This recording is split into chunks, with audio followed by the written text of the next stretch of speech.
මාතෘකාව ලියාගෙන ඕන මම essay writing එකක් කරන්නේ අද. මේ අපි කතා කරන්න හදන්නේ මොකද්ද?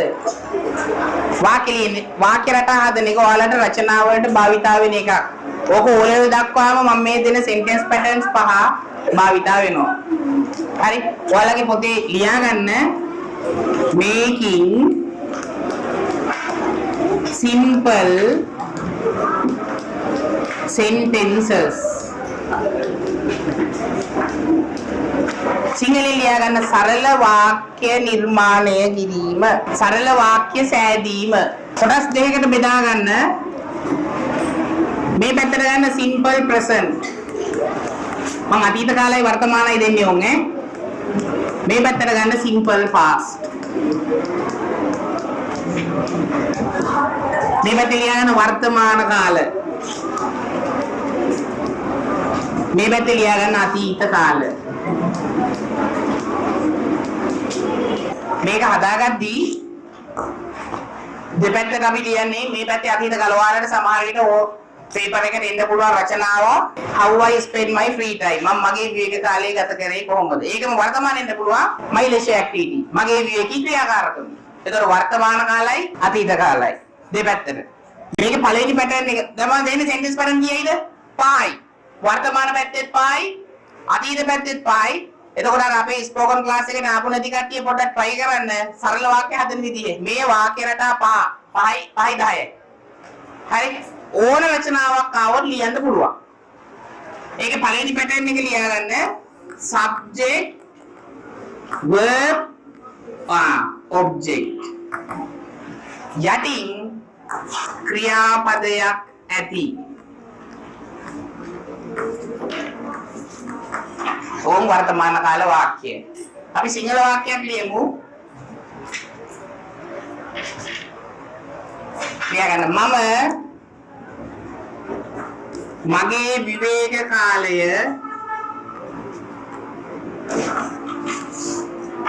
අර්ධවත්ව ගත කරනවා.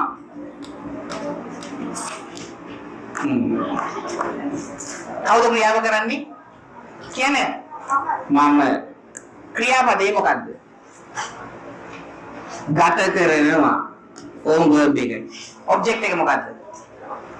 හැම වෙලේම ක්‍රියාපදයෙන් අහලා බලන්න මොකක්ද මොනවද කාවද කාටද උත්තරයක් එනවා නම් ඒක තමයි වාක්‍ය ඔබ්ජෙක්ට් එක. මේකෙන් ගත කරන්නේ මොකක්ද? විවේක කාලය. ඕම් ඔබ්ජෙක්ට්. දැන් මම ඔයාලට පෙන්නවා මේන් වාක්‍ය හදන පිළිවෙල. subject verb object. මෙයා 1 මෙයා 2 මෙයා 3. බලන්න ඔය සිංහල වාක්‍ය වල ඉන්නේ තැන් වල. ඔයාට මේක සිංහල වාක්‍ය කියන්න බැයිද? ගත කරනවා මම මගේ විවේක කාලය අර්ථවත් කියන්න බැයිද? පුළුවන්. අර්ථවත් ගත කරනවා මම මගේ විවේක කාලය කියන්න බැයිද? පුළුවන්. සිංහල වල subject verb object මාරු කර කර කියන්න පුළුවන්. කිසි ප්‍රශ්නයක් නැහැ. හැබැයි ඉංග්‍රීසියට පුළුවන්ද එහෙම? මොකද රූල් එක? subject S V O. ඕක දැන් ඔයාලගේ පොඩි කේස් එකක් තියෙනවා. ඔයා හිතන් ඉන්නවා I කියලා ලියපු ගමන්ම am එකක් ලියන්න ඕනේ. ඕනද? ඇයි ඕනේ නැත්තේ? මේකේ verb එකක් ඉන්නවා. එහෙනම් am ලියන්න ඕනේ නැහැ. එහෙනම් කොහොමද මේක ලියන්නේ? මට හේදෙන පාටක් දාලා. ගත කරනවාට මොකද්ද කියන්නේ? එහෙනම් මට උත්තරේ කියන්න. මම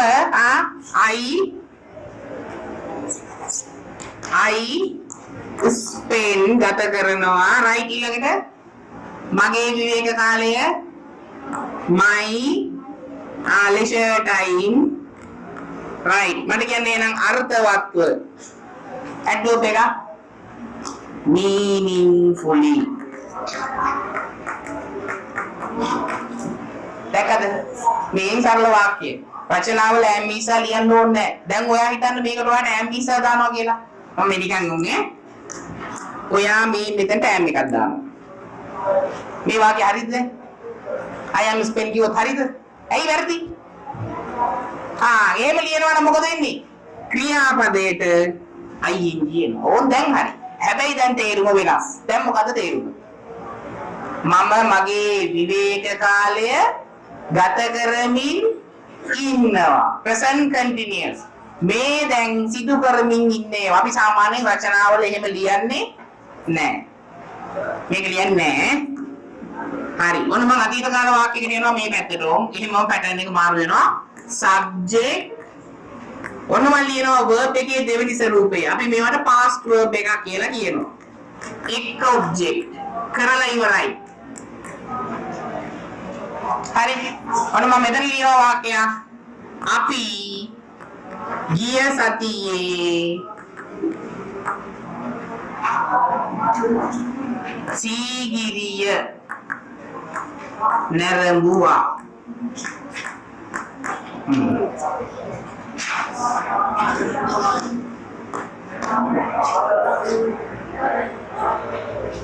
දැන් ක්‍රියාව කරන්නේ කවුද? අපි. ක්‍රියාපදේ නැරඹුවා. නැරඹුවේ මොකද්ද? සීගිරිය. එතකොට main subject main ක්‍රියාපදේ අගට ගිහිල්ලා main object එක. ඔයා පිළිවෙලට ආපහු හදා ගන්න. නරඹනවට මොකද්ද කියන්නේ ඉංග්‍රීසි? කවුරු හරි බලන්න යනවා මුණ ගැහෙනවා නරඹනවා. visit අතීත කාලයේ visited ed. අද එතකොට නගරවල නම් මාස නේ අපි මොකද කරන්නේ? පටන් ගන්න අපර කැපිටල් ලියවෙන්න ඕන. අපි ගිය සතියේ සීගිරිය නරඹුවා. කොහොමද කියමු? we visited is capital Sigiriya last week. In last week නෙමෙයි, in yesterday නෙමෙයි. නිකම්ම last week කියන්නේ ගිය සතියේ. දැන් ගිය අවුරුද්ද න last year ගිය සරුදා න last Monday. හරි ඔන්න පළවෙනි අවස්ථාව හරි. ඕකෙම දෙවෙනි අවස්ථාවට යනවා. වර්තමාන පැත්තේ ලියා ගන්න පුතේ. subject am isa. ඕන් දැන් ඔයාලට am isa ලියන්න chance එකක් තියෙනවා. මතක තියාගන්න. am isa වලින් පස්සේ නාම විශේෂණයක් ඇවිල්ලා නාම පදයක් ඊට පස්සේ ලිය වෙනවා. අපි සාමාන්‍යයෙන් නාම පදයට කලින් නාම විශේෂණය ලියන අවස්ථාව වාක්‍යවල තියෙනවා. ඔම උදාහරණයක් කියන්නම් ඔයාලට. right මෙතන ලියා ගන්න. ක්‍රියාපදයක් නැති වාක්‍ය.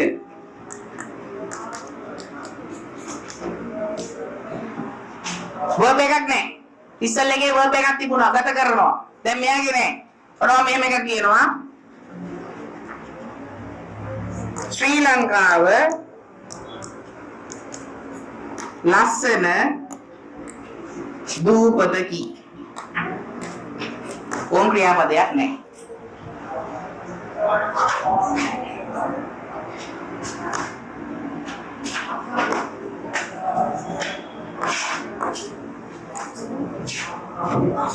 ඔබ මම මේ පැත්තට හදා ගන්නවා. subject was were. එක අයත් adjective noun. was ගන්න ඒක වචන කර්තෘ කෙනෙක්ට, were ගන්න බහු වචන කර්තෘ කෙනෙක්ට. මේ පැත්තට තෝ මම ගන්න ලියනවා. එය අමතක නොවන දවසක් වුණා. වෙලා ඉවරයි. හිතන්න උගේ සතිය ඔයා you celebrated your birthday last week. ඊ සතිය ඔයාගේ උපන්දිනේ සැමරුවා. ඒක දැන් අද ඔයා කියනවා ඒක මගේ ජීවිතේ අමතක නොවන දවසක් වුණා. වෙලා ඉවරයි නේද? දැන් මේක වෙලා ඉවරද? මේක අදටත් අපේ රටේ ලස්සන දූපතක්. උනා කියන්න බෑ. බැරි වෙලාව දැන් මේකට පෝස්ට් එක දැම්මොත් තේරුම් මොකද්ද? අද සමහර විට ඒක වෙන්නේ නැතුව ඇති කියලා හිතෙනවා. හරි. මේ වාක්‍යයේ සබ්ජෙක්ට් එක ශ්‍රී ලංකාව. මේ වාක්‍යයේ සබ්ජෙක්ට් එක එය. එය කියලා ලිව්වා බෝස් එන්නේ මෙතනට ඇඩ්ජෙක්ටිව් නම. මට මේ වාක්‍යයේ නාම විශේෂණේ නාම පදේ කියන්න පුළුවන් නම්. මේකේ නාම විශේෂණේ අන්න හරි. ලස්සන කියන එක ඇඩ්ජෙක්ටිව් එක, දූපත කියන එක noun එක. දූපතට මොකක්ද ඉංග්‍රීසියෙන් කියන්නේ? island. island නෙමෙයි. අමතක නොවන. මට කියන්න දන්න කෙනෙක් අමතක වෙන්නේ නැහැ. අපි ඒකට කියනවා unforgettable. ඒක තමයි adjective එක. දවස කියන එක තමයි noun එක. අල්කයන් තියෙනවට මොකද කරන්නේ? හරි n හරි එනවා. දැන් මේ u vowel එකක් නම් මෙතන මොකද වෙන්නේ? n එකක් එනවා. අතන key කියලා තියෙනවා. ඒකට එනවා. ලස්සන දූපතක්. ලියන්න බලන්න. බලන්න ගන්නවා. ශ්‍රී ලංකා is ඒක වචනයි a beautiful island. එහා පැත්ත මට කියන්න එන. it ඒක වචනයි was කොහොමද කියන්නේ අමතක නොවන දවසක්. an unforgettable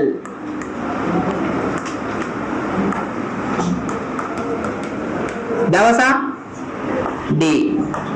තාඩියක් ඉතල මගේ ජීවිතය කියලා කියන්න ඕන නම් it was an unforgettable day in my life. දැන් පැටර්න්ස් කීයද? දෙකයි. past එකත් එක්ක හතරයි.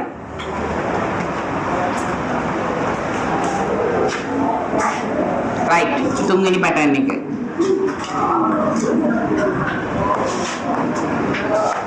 ඔන්න ලේසි එකක් ඈ. There is a there are Sinhala තේරුම ඉන්නවා තියෙනවා.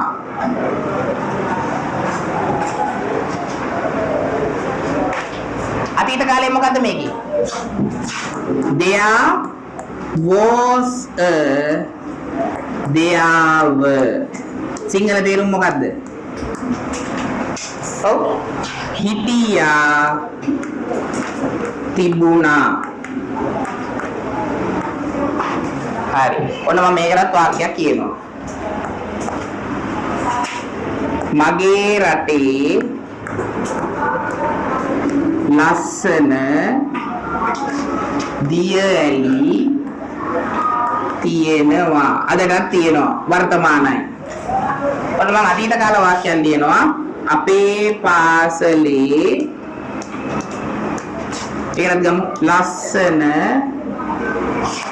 ප්‍රසංගයක් තිබුණා.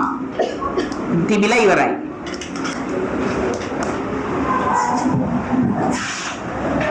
ප්‍රසංගයට මොකක්ද අපි ඉංග්‍රීසියෙන් කියන්නේ? කොන්සර්ට් එකක් කියලා කියනවා. මේකත් මම ලේසි ක්‍රමයක් කියලා දෙන්නද? ඔයා දැක්කද පුතේ තියෙනවා කියලා තියෙනවා. තියෙනවා කියන දඬ ඉස්සරහා තියෙන්නේ මොකද්ද? ලස්සන දියැලි. මෙයා තමයි ඇඩ්ජෙක්ටිව් එක, මෙයා තමයි noun එක. එකක්ද ගොඩක්ද? ගොඩක්. එහෙනම් පටන් ගන්න there is the there are the? there are වලින් පටන් ගන්න. ඒතර මෙයා එකට ලියන්න, මේ ටික දෙකට ලියන්න, මගේ රටේ කියන එක තුනට ලියන්න. සිංහල විදිහට නෙමෙයි ඉංග්‍රීසි වල ඒක අනිත් පැත්තට හැදීගෙන එනවා. මේකත් එමයයි. සිබුණා කියලා තියෙනව නේද? සිබුණා කියන දැන් ඉස්සරහා තියෙන්නේ මොකද්ද? ලස්සන ප්‍රසංගය එකක්ද ගොඩක්ද? ප්‍රසංගයක් එකයි. එන වාක්‍ය පටන් ගන්න කාගෙන්ද? there was එකට ලිව්වා. ලස්සන ප්‍රසංගයක් දෙකට ලිව්වා. කොයිද තියෙන්නේ? අපේ පාසලේ තුනට ලිව්වා. ඕක තමයි පිළිවෙල. හරිනේ. හදාගන්න. අය කයන්නක් තියෙන හැම තැනකම මොකද වෙන්නේ? අකුරක් හරි එන්න අකුරක් හරි එනවා. අපි වල ආටිකල්ස් කියලා කියන්නේ. එතකොට ලස්සන ප්‍රසංගයක් a beautiful concert කියලා එනවා. හැම වෙලේම try කරන්න. ඔයා තනියමම වාක්‍ය හදන්න. කාගෙන්වත් බලන්න කොපි කරන්න එපා. ඔයාටම තමයි වාක්‍ය ටික හදලා මේක පිළිවෙල හදා ගන්න වෙන්නේ. ඒකෝර ඔයා පුතේ මේක පුළුවන් කරගන්න ඕන රචනාවක් easily යන්න පුළුවන්. ඕන රචනාවක් පුළුවන්. කටපාඩම් කරගෙන යන්න ඕනේ නැහැ. මේක මට කියන්නේ නේද? පටන් ගන්න කාගෙන්ද? there හරි. බහුවචන නිසා හරන්නේ beautiful waterfalls. කොහෙද මේ තියෙන්නේ? in my country. හරි. මට ඊළඟ කියන්නේ එහෙනම්. වෙලා ඉවරයි මේක. ප්‍රසංගයේ තිබ්බා ඉස්සර අතීතේ. ඊයේ වෙන්නත් පුළුවන්. දැන් විනාඩි 10කට කලින් වෙන්නත් පුළුවන්. එහෙනම් there was a beautiful concert. කොයිද තිබුණේ? අපේ පාසලේ.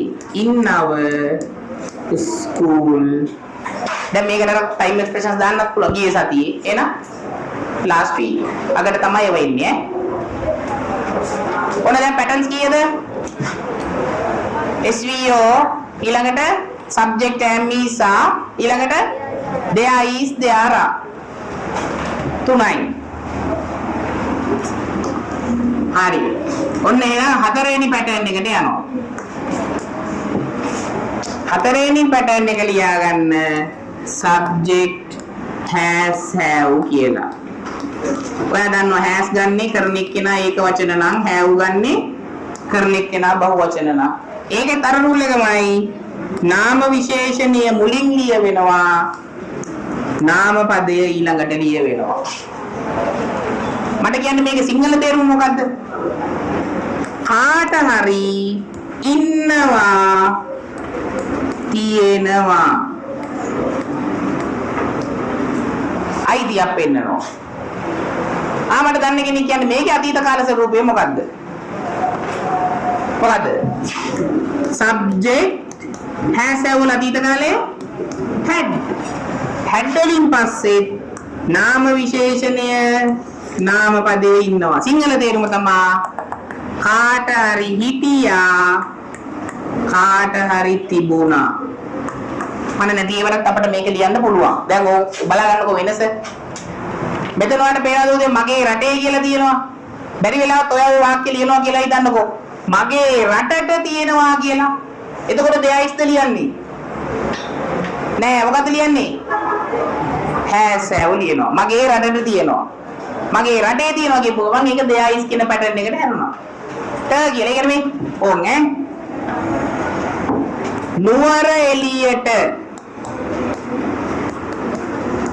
සීතල කාල ගුණයක් තියෙනවා. ක්ලයිමේට් එකක් තියෙනවා. දේශ ගුණයත් එකයි. දැන් කාටද තියෙන්නේ? මේන්ට තියෙනවා. නුවර එළියට. ඕක බැරිලත් ඔයා ලියනවා නම් නුවර එළියේ සීතල දේශ ගුණයක් තියෙනවා කියලා. ඔයාට හැසෙව ලියන්න පුළුවන්ද බැයිද? බෑ. ඒක අර දෙයා ඉස් දෙයා පැටර්න් එකට යනවා. තේරුණාද මං කියන දේ? සබ්ජෙක්ට් එකේ අගට තයන්නක් තියෙනවා නම් අගට තියෙනවා කියලා තියෙනවා නම් අයිතියක් පෙන්වන වාක්‍ය subject has have දාලා ලියවෙනවා. මේක එහෙම වෙයි. දැන් නුවර එළිය කියන එක නට පණ නැහැ. හැබැයි අපිට දාලා ලියනවා. ඔක තමයි රූල් එක. එහෙනම් මේ පැත්තට එන ඕන්න මං අපිට ඊයේ වාර විභාගයක් තිබුණා. වාර විභාගයට මොකද්ද කියන්නේ? term test එකක් තිබුණා. හරි. ලියමු බලන්න. කාලගුණය climate එකක් කියලා කියනවා. has have දාලා ලියමු ටක් දාලා. නුවර එළියට අපි නුවර එළියම තමයි කියන්නේ. ඒව සමහර නම් වෙනස් වෙන්නේ නැහැ. සමහර වලින් කැන්ඩි ලයිට් කියලා. නුවරට කැන්ඩි එළියට ලයිට්. එහෙම ඉන්නේ නැහැ. නුවර එළිය කියනකොට ඒක වචනයි. අද නුවර එළිය has. දැන් මට මේ කොටසේ තේරුම කියන්නේ. නුවර එළියට තියෙනවා. දැන් ඔන්න මම නිකන් මේකේ චුට්ටක් මාරනවා. දැන් ඒවා හිතන අයි කියලා තියෙනවා. මොකද සිංහල තේරුම? මම මෙයාට have ආපුවම තේරුම. දැන් මේ කොටසේ තේරුම I have මට තියෙනවා. මම තියනවා නෙමෙයි. මෙයාගේ ඇතුලේ මෙතන has එකක් ඉන්නවා. මේ දෙන්නගේ ඇතුලේ ට තියෙනවා, ට ඉන්නවා කියලාම ඉන්නවා. තයන්නකොත් එක්ක මෙයාලා ඉන්නේ. එයා කාට හරි උදව් වෙන්න ආපු ගමන් මෙයාට ට දානවා. දැන් has නැතුව එයා හිතන්නකෝ නුවරඑළිය ට කියලා කියනවා අපි. නෑ. මෙන්න මෙයා ආපු ගමන් මොකද උනේ මෙයාට? තයන්නක් දුන්න ගනින් මේක කියලා. එතකොට නුවරඑළියට තියෙනවා. තේරුණාද? දැන් මේක කොහොමද ලියවෙන්නේ එතකොට? කියන්න බෑ. Nuwara Eliya has a cool climate. ඔච්චරයි මේ අර කයන්න. ඕල් කිව්වත් හරි. එයා මෙතන කියන්නේ නා අපිට තිබුණා. B කියන්නේ අපිටද? B කියන්නේ අපි. හැබැයි හැට් එක ආපු ගමන් මොකද උනේ මෙයාට? කයන්නක් දුන්නා. දැන් මේ කොටසේ තේරුම මොකද්ද? අපිට තිබ්බා. අපිට තිබ්බේ මොකද්ද? වාර විභාගය. a term test. කාද මේක තිබුණේ? ඊයේ වෙච්ච දෙයක්. එහෙනම් yesterday කියලා ලියනවා. We had a term test yesterday. The patterns kiyada? Hatarai. Last one.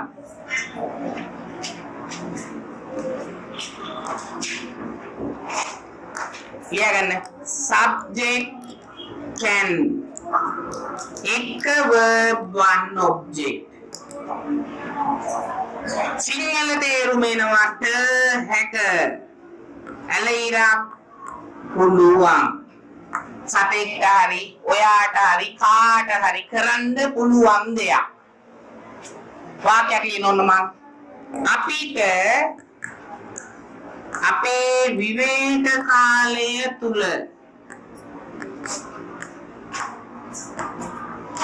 පොත් කියවිය හැක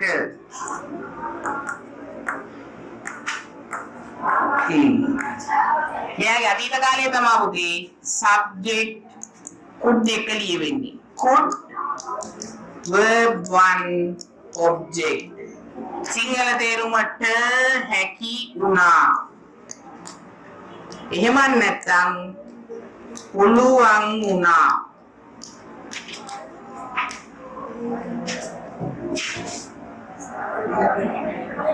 ඔන්න මම ඒකට වාක්‍යයක් කියනවා අපිට නුවරඑළියේදී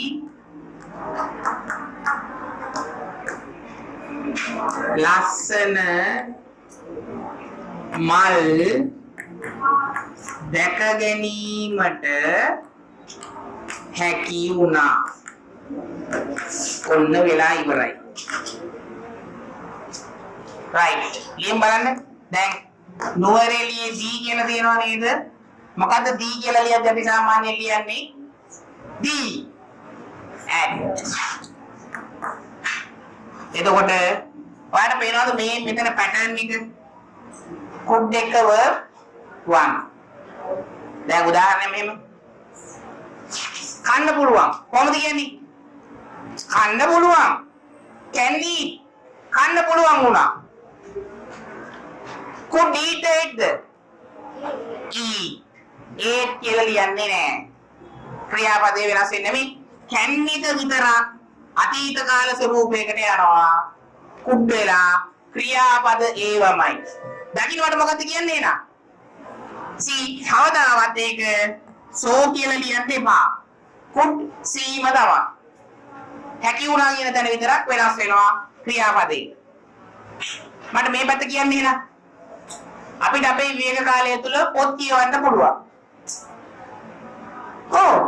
අපිට පුළුවන්. we can කියවනවා read. අපිට කියවන්න පුළුවන් මොනවද? පොත්. අවසානයේ කියනවා අපේ විවේක කාලය තුල in our leisure time නැත්නම් free time. interval නෙමෙයි ඈ. එයා පැත්ත අපිට නුවරඑළියේදී ලස්සන මල් දකින්න පුළුවන් වුණා. අපිට පුළුවන් වුණා. we could see beautiful flowers. කොහෙදද? at Nuwara Eliya. වාට in නුවරඑළිය කිව්වත් වැරදි නෑ. අපි ඔය ස්ථානයක් ගැන කතා කරනකොට at එකයි in එකයි සමානයි. ප්‍රශ්නයක් නැහැ. හදාගන්න ටක් ගාලා. දැන් sentence pattern කීයක් කරාද? 5යි. මේ පැත්තේ 5යි 10යි. මොන කාලද? වර්තමාන කාලයි අතීත කාලයි. ඔයාලට සාමාන්‍යයෙන් පේපර් එකේදී එන රචනා මම මගේ විවේක කාලය ගත කරේ කොහොමද? අතීත කාල ආවොත් එහෙම මම උත්සවයක් සමරපු හැටි, ඔයා උපන්දිනයේ සමරපු හැටි. ඔය වාක්‍යරට ඔක්කොටම ඔය පැටර්න්ස් 5 ලියන්න පුළුවන්. ඉස්සෙල්ලම හුරු වෙන්න මේ sentence patterns පහ හදා ගන්න. ඔයාලා කරන ලොකුම වරේ තමයි පුතේ පේපර් වලදී ඔය subject එක මාරු කරලා ලියනවා. සමහර ඒවාට ඔයා subject එකක් ලියන්න නැතුව ලියනවා. උදාහරණයක් මෙහෙම කියන්න. ඔන්න රචනාවක් එනවා පේපර් එකට. The cultural festival in your country. ඔයාගේ රටේ තියෙන සංස්කෘතික උත්සව. හිතන්න Sinhala and tamil new year Sinhala and tamil new year කියලා ලියනවා කියලා. ඔයාට ලියන්න බෑද වාක්‍ය subject එක අපි කියලා? බෑද? පුළුවන්. we buy new clothes before the new year. අලුත් අවුරුද්දට කලින් අපි අලුත් ඇඳුම් මිලදී. we වෙනකොට they ලියන්න බෑද? එහෙම නැත්නම් people කියලා ලියන්න බෑද? පුළුවන්. people prepare delicious sweet meats. රසවත් ආහාර මොනවද sweet meats කියන්නේ? රස කැවිලි ගෙදර හදනවා. බැයිද? ඒකට V කියලා දාන්න බැයිද? පුළුවන්. සබ්ජෙක්ට් එකක් අනිවාර්යෙන්ම ලියන්න හුරු වෙන්න. සමහර රචනාවලට අපිට ওই V එහෙම නැත්නම් they නැත්නම් people කියලා දාලා ලියන්න පුළුවන්. පටල ගන්න එපා. මේ පැටර්න්ස් පහෙන් ඔයාලට පේපර් එකේ ඕන රචනාවක් ලියන්න පුළුවන්. හුරු වෙන්න. හරි. එතකොට මට ගෙදර වැඩක් තියෙන ඕන එක පැටර්න් එකකින් වාක්‍ය තුන ගාන ඊළඟ දවසේ හැදෙන්න ඕන. මේ විදිහටම ටේබල් එකක් ගහලා. මේව ටේබල් එක අයිත් හදන්න. පළවෙනි පැටර්න් එක SVO කියලා දාන්න. සිංහලෙන් ඉංග්‍රීසියෙන් වාක්‍ය තුනයි. මේ පැත්තට එතකොට subject verb to object අතීත කාල සිංහලෙන් වාක්‍යයක් ඒක ඉංග්‍රීසියට වාක්‍ය තුනයි. එක පැටර්න් එකකින් තුනයි. එතකොට මේ පැත්තේ තුන ගානේ බැලුවොත් පහක් තියෙනවා. වාක්‍ය 15යි. මේ පැත්තේ වාක්‍ය 15යි. සිංහල තේරුමත් එක්ක ඕනේ මට. වාක්‍ය එතකොට කීයක් තියෙනවද? වාක්‍ය 30ක් හදනවා සිංහල තේරුමත් එක්ක. මේ පැත්තේ තියෙන එක අතීත කාල වලට හරවලා ලියන්න එපා. පොඩි වැරයිටි එකක් දාන්න. විවිධත්වය වෙනස් වෙන්න වාක්‍යකින් එකට. ක්‍රියාපද වෙනස් කරන්න. ලියන විදිහ වෙනස් කරන්න. ඔයාම තනියම වාක්‍ය ලියන්න උරු වෙන්න. කාගෙන්වත් බලාගෙන කොපි කරලා ලියන්න එපා. හේතුව මොකද්ද? විභාගයේදී ඔයාට ඔය වාක්‍ය තනියමම හදන්න වෙනවා. කාගේවත් උදව් දෙයිද? කවුරුවත් නැහැ. විභාගෙදී දැන් ඔයා අපි මේ යන්නේ කොහාටද මේ යන්නේ? මේම ස්ටෙප් බයි ස්ටෙප් යන්නේ 11 වසරේ O level විභාගයට මම ඉංග්‍රීසි වලට ඒකක් ගන්නවාමයි කියන තැනට. O level විභාගයේ රචනාව කොච්චරද? වචන 200ක රචනාවක් ලියන්න තියෙනවා. ඒකට ලකුණු 15ක් හම්බ වෙනවා. ෂෝට් එස්සේ එකක් තියෙනවා පළවෙනි පේපර් එකේ. ඒකට ලකුණු 5ක් හම්බ වෙනවා. වචන 50යි. ඒකට තමයි ඔයාලා දැන් ඔය 6 7 8 9 10 දී ලියන රචනා ඉන්නේ. Trees, our friends, value of water, my favorite book, my favorite TV program, a place I like to visit. පොඩි රචනා. ඒකටත් ඔය පැටර්න්ස් පහමයි. ඔයා ඕලෝල් ලියන එකටත් මේ පැටර්න්ස් පහෙන්ම ඕන තරම් වාක්‍ය හදන්න පුළුවන්. තේරුණාද? මේක ඉතින් තනියම හදන්න උරු වෙන්න. ඊළඟ දවස් මම මේක බලනවා. හරි ආපහු ටියුට් එක ගන්න.